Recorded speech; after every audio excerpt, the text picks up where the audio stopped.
Tube Tamil வணக்கம். ஈரானினுடைய அதி உயர் மத தலைவர் மொய்தபா கமேனி இனி அமெரிக்காவினுடைய எந்த ஒரு இராணுவ தளமும் தப்பி பிழைக்க முடியாது என்று பெரும் எச்சரிக்கை விடுத்திருக்கின்றார். இதுவரை காலமும் எங்கிருக்கின்றார் என்று கண்டுபிடிக்க முடியாத இவர் திடீரென அமெரிக்கா நடத்திய தாக்குதலை தொடர்ந்து இந்த அறிக்கையை வெளியிட்டிருக்கின்றார்.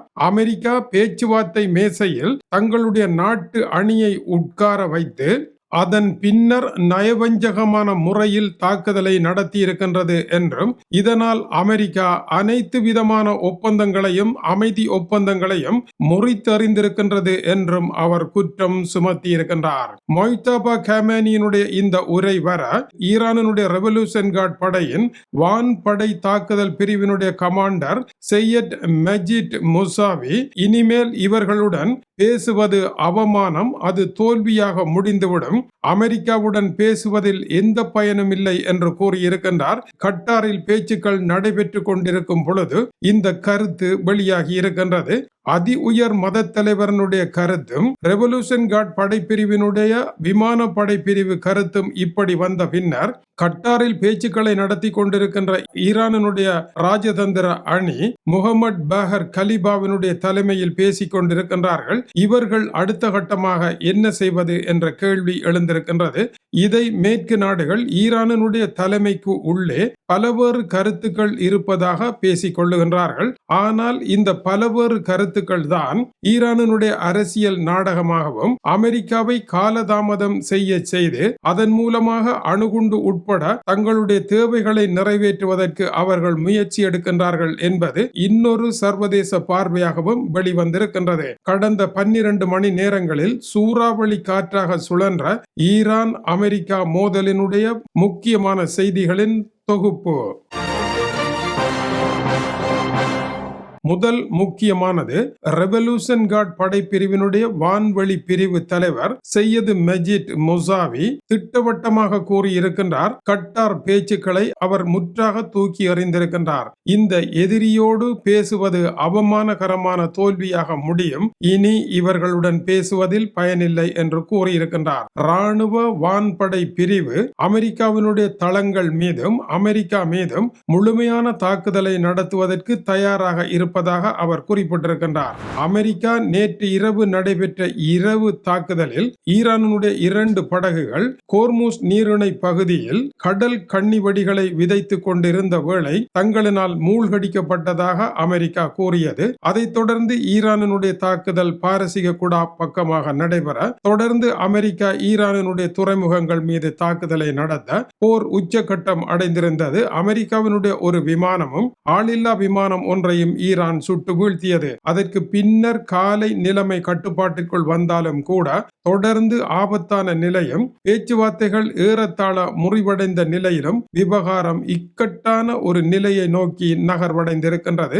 அதற்கு உதாரணம் ரெவல்யூஷன் கார்ட் படைப்பிரிவினுடைய இந்த அறிவிப்பாகும். யுத்த நிறுத்தம் முடிவடைந்து இருவரும் நேருக்கு நேர் மோதும் நிலை வந்திருக்கின்றது என்று ஈரானுடைய அதி உயர் மத தலைவர் கூறியிருப்பதானது இந்த பேச்சுவார்த்தையை தொடர்ந்து எப்படி முன்னெடுப்பது என்று தெரியாத இடத்தை நோக்கி விவகாரத்தை கொண்டு வந்திருக்கின்றது.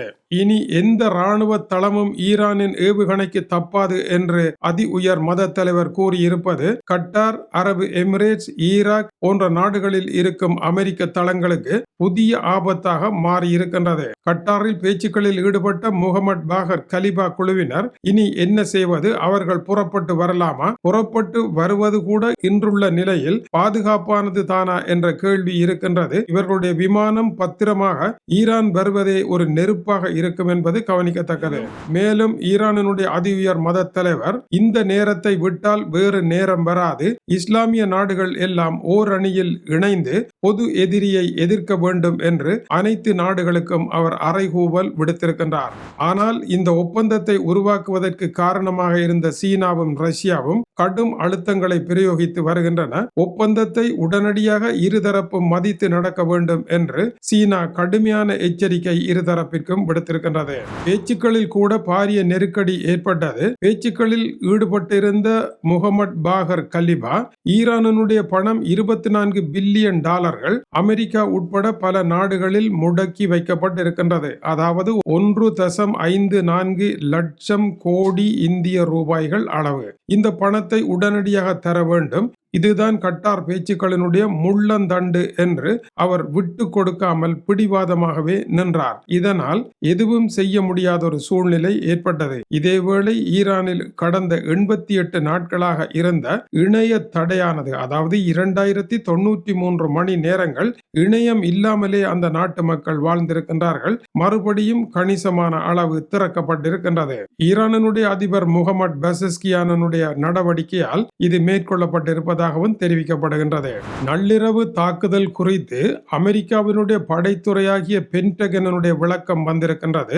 ஈரான் படகுகள் கடல் கன்னிவெடிகளை விதைத்துக் கொண்டு இருந்தன. எங்கள் வர்த்தக பாதையை முடக்க முயன்றதனால் தாக்கி மூழ்கடித்தோம் என்றும் இது எங்களுடைய சுய பாதுகாப்பிற்கான தாக்குதல் என்றும் கூறியிருந்தார்கள். பேச்சுக்கள் நடப்பதனால் போர்கள் முடிவதில்லை என்பதையும் ஈரானுக்கு எடுத்துரைக்கும் தாக்குதலாக இது இருந்ததாக குறிப்பிடுகின்றார்கள். மேலும் சீனா ரஷ்யாவினுடைய நெருக்குதலால் தான் இந்த பேச்சுவார்த்தையே உருவாக்கப்பட்டது. ஆனால் இது அமெரிக்காவிற்கு ஆபத்தானதாக இருக்கின்றது.